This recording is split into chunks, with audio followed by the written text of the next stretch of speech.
Rav Gershom, please tell me the story of a yeshiva. L'histoire de la yeshiva. The story of a yeshiva C'est une histoire d'homme. is a human story. Evans, but a marvelous one of doesn't really start with the beginning Elle ne commence pas au début de la yeshiva. of a yeshiva. Ça vous intéressera. On y voit tout finalement. Je vais vous le montrer.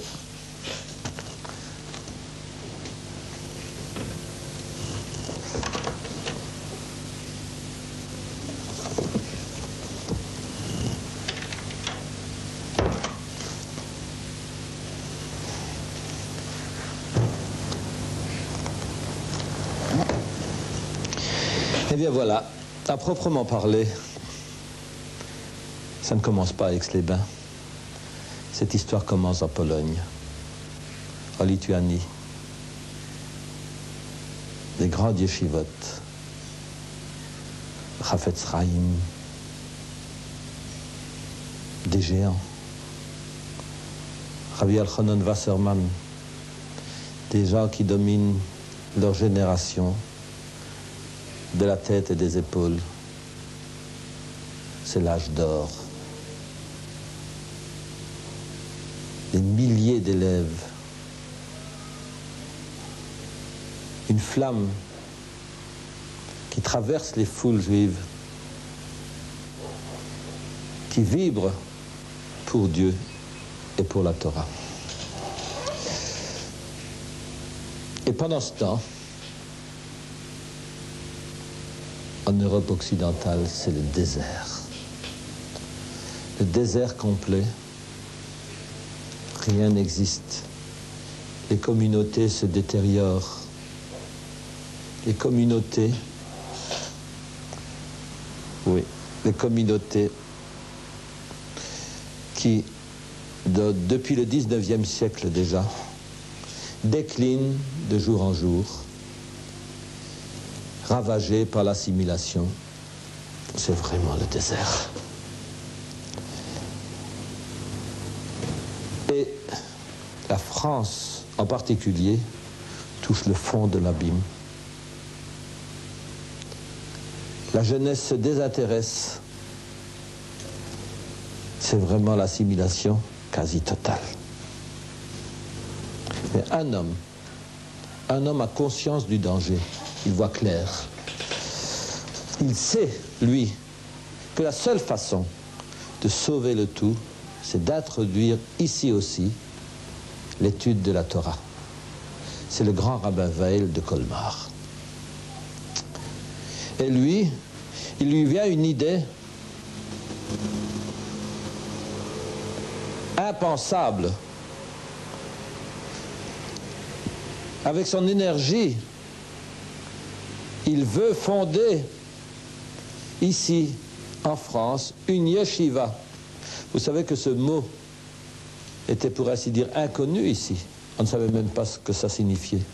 Et lui, le grand rabbin Weil, veut et fondera une yeshiva en France même. Il la fonde, je crois, en 1936, dans la banlieue de Strasbourg, une toute petite yeshiva, remarquez, d'une dizaine, douzaine d'élèves, mais enfin qui fonctionne. Et en 1938, le grand rabbin Weil fait appel précisément à Rabbi Elchanan Wasserman pour qu'il lui envoie un élève qui sera le maître, le nouveau maître qu'il recherche. Il lui envoie Chaim Chaikin, celui qui est aujourd'hui notre Rosh Yeshiva. Il lui envoie Chaim Chaikin, qui débarque de sa yeshiva lituanienne et qui arrive à Strasbourg comme ça, en 1938, je disais donc. Et les élèves affluent. Ils entendent un enseignement nouveau, celui qu'ils ignoraient jusqu'à présent. Et ça se développe, ça promet, et soudain, fini. 1939. C'est la guerre. Avec tout ce qu'elle a amené, tous les deuils, tous les pleurs, toutes les tragédies, toutes les calamités, c'est la guerre. Et tout s'effondre. Tout s'effondre, pas seulement la petite yeshiva de Neudorf, mais les grandes yeshivot, celles qui formaient la base du peuple, s'effondrent, les centaines, les milliers d'élèves, les maîtres qui étaient des puits de science, les maîtres qui étaient des gens dont on tremblait de respect devant eux, tout cela est liquidé, tout cela est anéanti, s'effondre dans le feu, dans les larmes. Tout cela n'existe plus. Tout cela, les yeshivot s'effondrent, il n'y a plus rien.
rescapés, mais animés d'un esprit missionnaire, des bâtisseurs,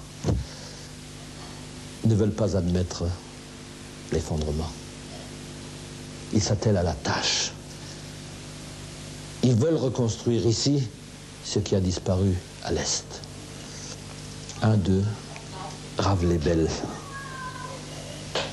Rav Lebel, qui est un ancien de la yeshiva Chachmei Lublin, à Pologne, et qui se trouve en Savoie, en collaboration précisément avec le grand rabbin Weil, veut ouvrir une yeshiva à Aix-les-Bains. Et c'est la création en 1945, dans un cadre Aix-les-Bains, le cadre enchanteur, la montagne, le lac. On ouvre une yeshiva. Rav Lebel a trouvé en location une maison située dans un vaste parc, une maison de maître, qui a d'ailleurs toute une histoire. Parce que la reine Victoria, la reine d'Angleterre, venait chez des amis anglais, y passer chaque année ses vacances. Et la maison comprend essentiellement un bâtiment que l'on appelle la tour, qui date du XVe siècle, et qui est là, toute carrée. Elle s'appelle même, tenez-vous bien, la maison du diable. Et le Rav Chaikin, qui a passé 5 ans de captivité en Allemagne, accourt à l'appel de son ancien directeur, le grand rabbin. Et la yeshiva commence, savez-vous comment? Avec un élève unique, un élève, Yitzhak Warman, qui aujourd'hui habite Brooklyn. Les élèves attirés par la personnalité du grand rabbin Weil affluent. Bientôt, on en compte une trentaine. Et le Rav Chaikin prodigue son enseignement et encore toujours son uniforme démobilisé, l'uniforme de l'armée, son béret, et c'est comme ça qu'il enseigne la Torah. Mais dès 1945, grand rabbin Weil a une idée de génie. Il se dit, pourquoi je n'écrirai pas en Afrique du Nord? Je ne connaissais personne. Il écrit au grand rabbin de Fès pour lui annoncer l'ouverture d'une yeshiva en France. Et le grand rabbin de Fès lui envoie son propre fils, Aaron Monsonego, qui deviendra l'un des élèves les plus actifs, les plus célèbres dont peut s'enorgueillir la yeshiva. Après 7 ans de présence ininterrompue à Aix-les-Bains, il retourne au Maroc en 1952 et immédiatement, il prend la tête d'une école de 1500 élèves. Vous savez quel âge il avait à ce moment-là? 22 ans. Mais il ne se contente pas de cela. Il devient